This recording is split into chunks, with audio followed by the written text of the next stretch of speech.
Il y a un réflexe pavlovien qui veut en France que lorsque l'on prononce le mot emploi ou le mot formation a fortiori, on y accole, on y associe systématiquement le mot jeune. Et malheureusement, la littérature des programmes électoraux que l'on voit surgir ces jours-ci n'y échappe guère, n'y échappe pas du tout.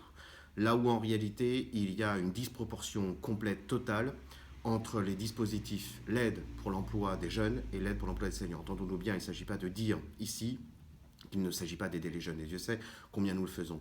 Mais on ne peut pas ignorer la disproportion et l'injustice totale dans laquelle se retrouve l'absence totale des mesures en faveur de l'emploi des seniors. Depuis quelques semaines, nous avons l'occasion de constater, mais de la même façon que le font la publication des chiffres du chômage chaque mois, une recrudescence de ces seniors, de ces pas jeunes, appelons-les comme cela, qui se retrouvent dans des situations absolument terribles. Et encore une fois, confrontés à l'absence et l'indifférence totale des pouvoirs publics. J'en veux pour preuve plusieurs choses. La première, les contrats aidés.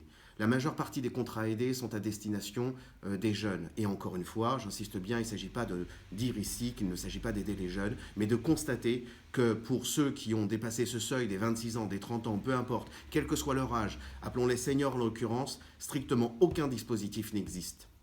Oui, CIE Starter, Emploi Franc, contrat de génération en réalité sont en faveur de l'emploi des jeunes. Il y a bien le contrat unique d'insertion, mais ce contrat unique d'insertion, avec les restrictions qu'il subit ces derniers mois, là encore une fois, est bien plus en faveur des jeunes qu'il ne l'est des seniors. Il y a un CDD senior, mais qui est tellement complètement nul et sans intérêt qu'aucune entreprise, ou très peu, le sollicite et l'utilise. Au-delà des contrats, au-delà des mesures comme ça, que certains gouvernements ont mis en place, les dispositifs, y a-t-il un seul territoire en France qui n'ait pas de mission locale, qui n'ait pas la chance d'avoir les actions mises en place et l'argent mobilisé par les missions locales? Comment un territoire peut, comme il en existe, certains départements, en marge de certaines agences du Pôle emploi, mettre en place 3 missions locales, et envoyer donc à la population le message selon lequel, au-delà de 26 ans, il n'existe strictement rien? Mais allons au-delà des contrats, au-delà des dispositifs.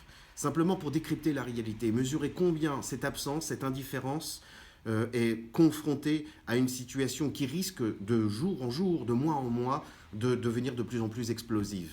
Qu'est-ce qu'un senior? Au moment donc où on recule l'âge de la retraite, de 62, 65 ans, eh bien un senior c'est souvent quelqu'un qui, eu égard à sa génération, ne va pas être familier de l'outil informatique. Un outil informatique qui est indispensable, incontournable dans la recherche d'emploi. Répondre à une offre d'emploi, c'est envoyer un mail, c'est utiliser un espace personnel, comme nombre d'entre eux ne peuvent le faire. Et au-delà de cet handicap technique, eh bien souffrant d'un autre handicap, celui, on va dire, sociologique. Supposons que ne naviguant pas sur Internet, ils n'ont pas forcément connaissance des TPE-PME qui, elles, constituent, oui, c'est vrai, le premier employeur de France. Un senior, c'est dans notre société jeuniste, quelqu'un qui va être usé, qui ne va pas être pris pour un petit job au McDo ou ailleurs, ou dans je ne sais quelle enseigne, qui ne pourra pas se reporter sur un petit job pour se dire, bon, bah allez hop, je prends ça en attendant que...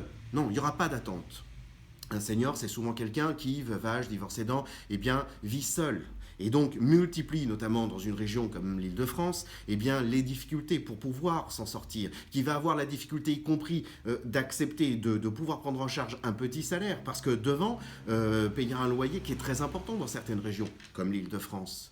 Un senior, c'est quelqu'un qui va être titulaire d'un diplôme peut-être trop lointain, qui n'a plus de vigueur, qui n'est plus en vigueur, qui va être confronté à une expérience dans un métier où tout d'un coup une formation réglementaire aura été mise en place, supposant qu'il ne peut plus se prévaloir de cette expérience, etc., etc.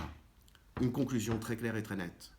Quand bien même il s'agirait de façon obsessionnelle, voilà, de se donner bonne conscience, à vouloir n'aider que les jeunes, et partant, en accolant le mot jeune à celui de l'emploi, jeune à celui de la formation, d'afficher une grande bienveillance et une grande expertise. Quand bien même il ne s'agirait que d'aider les jeunes, nous n'oublions pas une chose qui est absolument certaine. La meilleure façon d'aider un jeune est de faire en sorte que le jeune, que le pas jeune, ou les pas jeunes sous le toit desquels il vit, ne soient pas dans la situation inextricable dans laquelle nous voyons se multiplier depuis plusieurs semaines des gens qui viennent à notre rencontre.